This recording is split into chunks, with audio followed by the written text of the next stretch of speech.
Hi, I'm Dan Poblocki. You are listening to Our First Fears, a podcast about gateway horror, past and present, with artists working in the genre today. I've been listening to the No Sleep podcast lately, and it's made me think, hey, I've got some scary stories I could share too. And since I don't do commercials on this podcast, at least not yet, I figured maybe this could just act as a commercial for some of my books. I need to eat and pay my bills. And if you are so inclined to want to buy something that I've written, that would really be helpful to me. My last two books are called Tales to Keep You Up at Night and More Tales to Keep You Up at Night, released by Penguin Workshop over the past couple years, and they're currently in paperback. I also have my first picture book coming out this summer, called My Brother's Butt is Haunted, also from Penguin Workshop. And the description of that reads, 2 siblings are going to sleep over at Grandma and Grandpa's creepy new house for the very first time. Their neighbors say that a ghost is living there, but these kids definitely aren't scared. That is until the dead of night, when strange sounds and smells start coming from the older brother's pants. There's only one logical conclusion. His butt must be haunted. Filled with gas, ghosts, and plenty of giggles, this book will inspire endless rereads as it turns farts into the butt of the joke.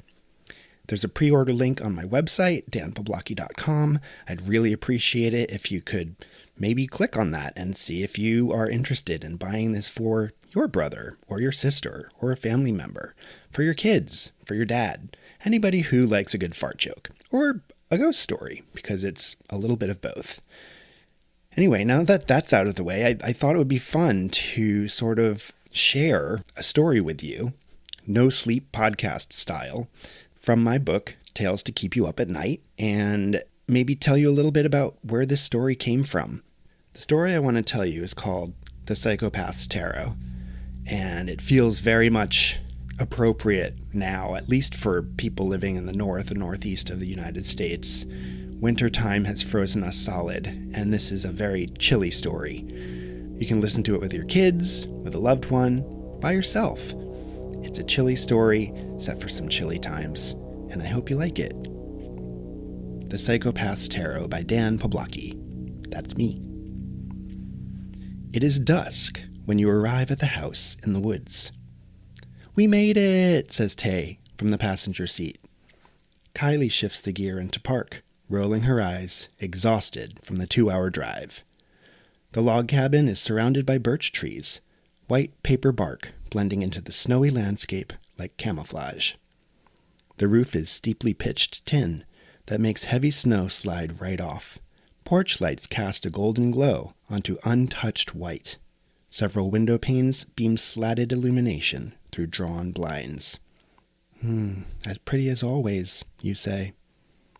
It is the Friday after Thanksgiving, your senior year of high school. You've been friends with Kylie and Tay since kindergarten. Even though you three are totally different and always have been, you think of them as your forever sisters, and you can't imagine what life will be like when you all go off to separate colleges next fall. The cabin belongs to Tay's family. Mr. and Mrs. Brewster will be here tomorrow, and they were kind and trusting enough to let you three come up early after you'd all practically begged for the chance. The weekend won't be all fun and games and food and snow, however. On Monday, you'll have to turn in your story about the girls' soccer team to the editor of this school paper, and thankfully you've written half of it already. From the back seat, you pat Kylie's shoulder. "We can relax now." Through the rearview mirror, she tosses you a smile. Tay has to try the key several times before the lock turns. Once inside, you plop your duffel down onto the couch and look around. The ceiling soars. A small staircase leads up to a balcony room. "You take that one," Tay tells you. "Me and Kylie in the guest room, on the trundle beds. My parents' room is across the hall." "I remember," you answer. The balcony has always been your favorite. You love the view in the mornings. You put on a kettle of water and pour powdered chocolate into 3 mugs. The hot tub on the patio out back had been set at 70, and it's going to take a few hours before it's ready. Kylie blasts some unfamiliar music on the stereo. It's like fingernails on a chalkboard, but you say nothing.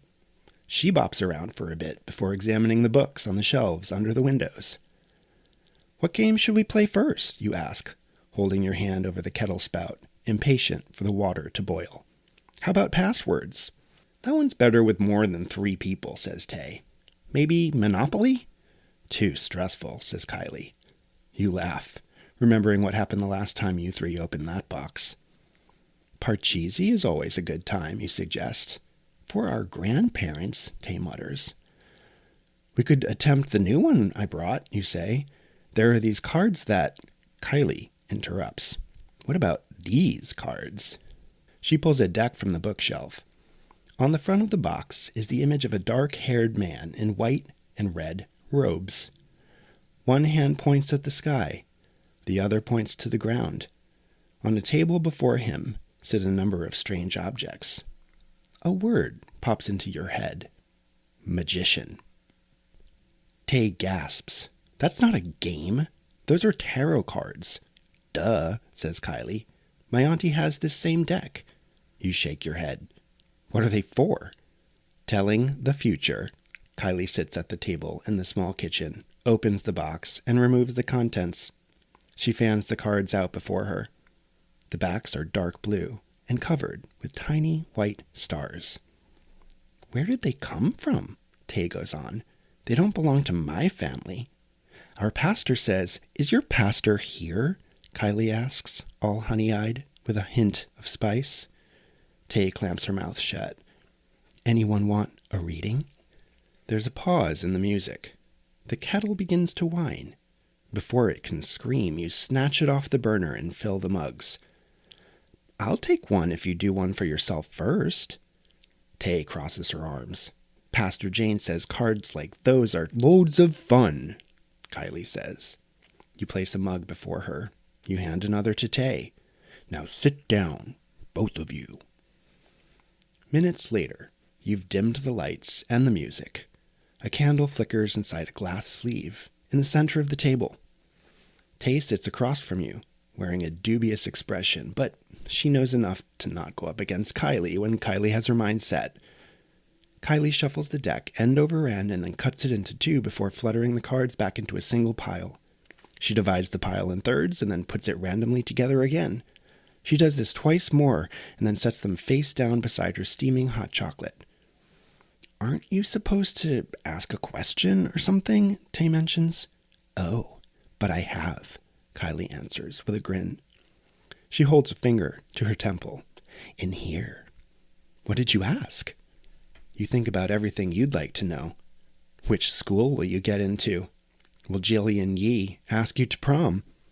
How can you stop graduation from putting a period at the end of your friendships?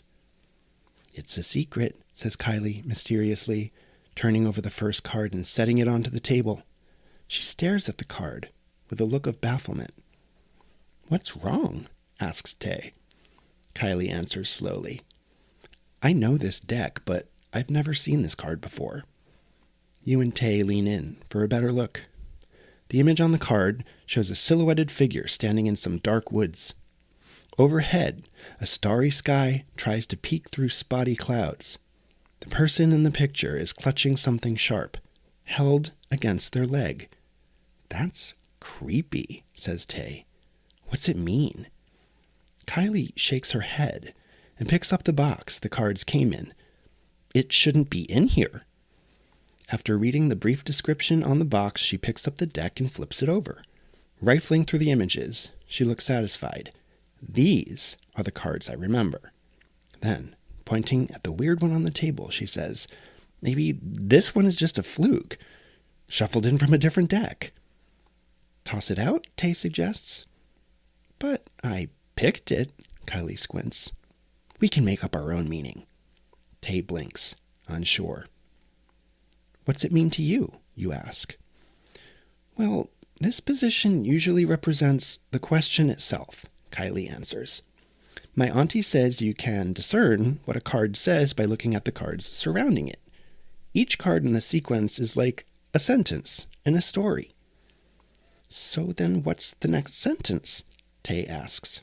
Kylie picks another card and places it crosswise on top of the first card, then brings her hand away quickly as if it might bite. This one resembles the one underneath it, that same figure, holding that same sharp object, clearly a knife. However, on this card, the dark figure is walking through the woods. The look on Kylie's face tells you everything. This card isn't supposed to be in the deck either, you say. Tay frowns. Are you messing with us? Kylie shakes her head. When I flipped through a second ago, this card wasn't here. You saw for yourself. You think of the winding roads that brought you up to these hills. You think of the many acres of thick forest that separates you from the last town you passed. How many miles back was it? I don't like this, says Tay, pushing her chair away from the table. Kylie is eager to pull the next card, to figure out what's going on. She lays it on the table in a spot between herself and the previous two cards. This one shows that the figure has entered a clearing. Starlight shines down from above. Now you can see the figure is dressed in a black sweatshirt, black jeans, black boots with thick soles. The face is weirder, pale and plastic-looking, with empty eye sockets. Rumpled, dark hair sticks up from its head in haphazard chunks. Clearly the face has a rubber Halloween mask. How is this happening? Kylie whispers. My pastor says playing with cards like these is evil, says Tay. It is not, Kylie insists. My auntie goes to church just like you do. This is a message, an answer to my question. What was your question, you ask? Kylie glances down at the spread of cards. I feel like now I shouldn't tell you, she whispers. I don't think you'd want to know. You can't do that to us, Tay exclaims. Kylie shushes her and draws another card. You can see frustration burbling on Tay's face, and you're beginning to feel similarly. Kylie places her new card on the left side of the first two. Another nighttime scene, but instead of a shadowy figure, there's a snow-covered hillside. Is this one a regular card, you ask? From the regular tarot deck? Kylie gives her head a quick shake. Drawing three more, she places one above the first two. The next she puts to the right of the first two, and all together they form a T. The third she lays down separately to the far right of the T. You all lean closer to see the further pieces of this strange story. The card at the top of the T shows a spotlight at the hill's crest. The next card is the shadowy figure crawling through the snow on all fours, still clutching a long, glinting knife. The card on the far right makes your blood feel like ice. The house on it looks exactly like the cabin. Put them away, Tay says. She stands up, her feet skidding back from the table. But I want to see how the reading ends, Kylie says, a mystified look on her face. Curiosity can sometimes make people appear enchanted. Tay is right, you add. This is wrong, especially since you won't tell us what your question was. Kylie ignores you both. She takes another card off the deck and puts it above the card on the far right. Here, you see the scattered birch trees surrounding the back patio, where clouds of steam rise from the heating tub. That figure is crouched behind it. This isn't funny! Tay claps her hands hard, and Kylie flinches. I'm not doing anything, I swear. You get up and go to the window at the rear of the house and peer outside. What do you see? Asks Tay. The spotlight illuminates the patio. The clouds have broken. Starlight shines. Mist hovers over the hot tub. The light doesn't reach beyond. Nothing, you answer unsurely. There's a shout and a scuffle. You turn to find Kylie and Tay tussling over a card. Kylie had pulled another one, but Tay doesn't want her to place it on the table. You push the girls apart. Cut it out! Kylie clutches the card, her chest heaving. You're scaring us, Kylie. Maybe we should be scared, she says. When I shuffled the cards, in my mind, I asked if we were going to have fun this weekend. We all take in what she is suggesting. What if the cards are a warning? That's impossible, says Tay. There's no such thing as magic. Kylie's face pales as she glances at the card in her hand. Then How do you explain this? She places it above the previous one. As soon as you see the image, you feel the few sips of hot chocolate winding their way back up your esophagus. The image is focused on the rear of the cabin, at the window overlooking the patio. Someone inside the house is holding the blinds open. Wide eyes stare out into the night. It is an illustration of you, of where you were standing a moment earlier. You don't know if this is magic or a miracle or maybe even a nightmare, but you've had enough. That's it, you yell, scooping the cards into a messy pile. We're done. Hey, Kylie shouts. I want to leave, Tay says. Kylie's anger drops away. What? No, I'm sorry. Let's do something else. I'll make dinner. Pasta and salad. Maybe there's something fun on television. Sound good? You stare at her, holding up the mess of cards. How can you be okay with this? Want me to go outside and look around? Will that make you feel better? No, you and Tay both shout. You all glance at each other for a few silent seconds. Kylie's gruffness falls away. Listen, she begins again. I'm really sorry. Let's just forget it, okay? You're right. There's no such thing as magic. I bet we'll figure out an explanation when your parents arrive tomorrow, and then we can laugh about it, right? After a second, Tay lets out a slow sigh. What kind of pasta sauce did you bring? Your skin is electric. Your friends don't get it. But then they didn't see themselves on an actual card. You straighten out the deck, shove the cards into the box, and then stick it on the shelf. You press your lips shut, unsure if you should mention your fears. Tay clicks the remote. Obnoxious voices of local news anchors resound. Kylie turns on all the lights and then gets to work in the kitchen. You decide to make sure the bathroom is super clean. It helps settle your mind. After dinner, you all sit down for a few episodes of an old sitcom from when you were kids. You force your laughter to drown out any thoughts of the reading. Later, when Kylie suggests that you all put on your bathing suits and head out to the hot tub, you refuse to think about what that second-to-last card was hinting at. As you slip into the frothing tub, you take in the snow-covered hillside that leads toward the line of trees. This feels like an act of defiance, gesturing rudely at fate. In the distance, there is the yipping and yelping of some sort of canine. Coyote pups, says Kay with some confidence. You think their mama's nearby? The pups continue to cry as your face turns red and the heat makes you sweat. After you climb the steep stairs to the balcony, after you slip under the chilly covers, you push your conflicted thoughts down and wonder how you'll spend the day tomorrow.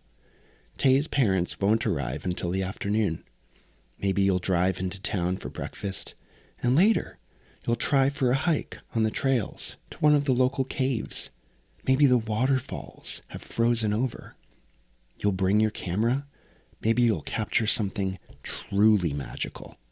Then you remember, your essay is also waiting. You wake with a start, wondering for a moment where you are. You sit up. The darkness feels like someone stealing your breath.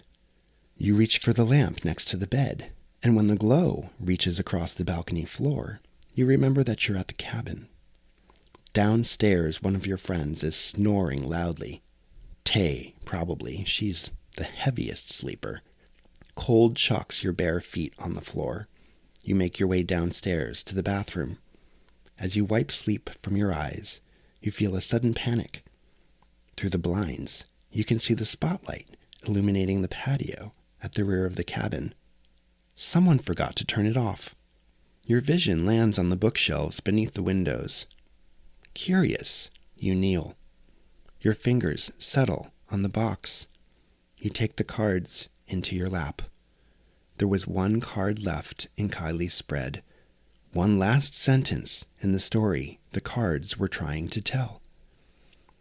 Curiosity is a type of enchantment. You're under its spell now. You find yourself sitting at the table in the small kitchen. The candle in the center flickers as you let the cards pour through your hands, again and again. You divide the deck in two and then flutter the cards back into a single pile.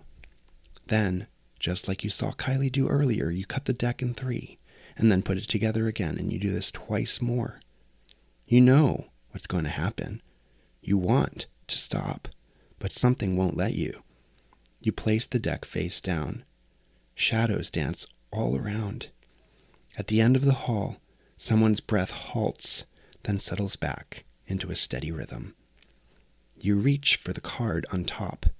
You know what you will find there, but you turn it over anyway. A pale face is at the rear window.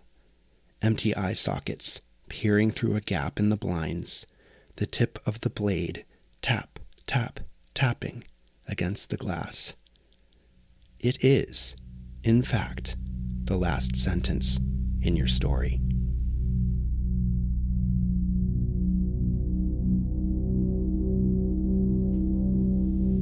So first, I guess I should say that that story is copyrighted 2022 by Dan Poblocki. That's me. Used with permission by Penguin Random House, LLC. So thank you, Penguin Random House, and especially Penguin Workshop, and my editor, Alex Wolf, who's so brilliant and amazing. I guess I want to talk just a little bit more about where this story came from.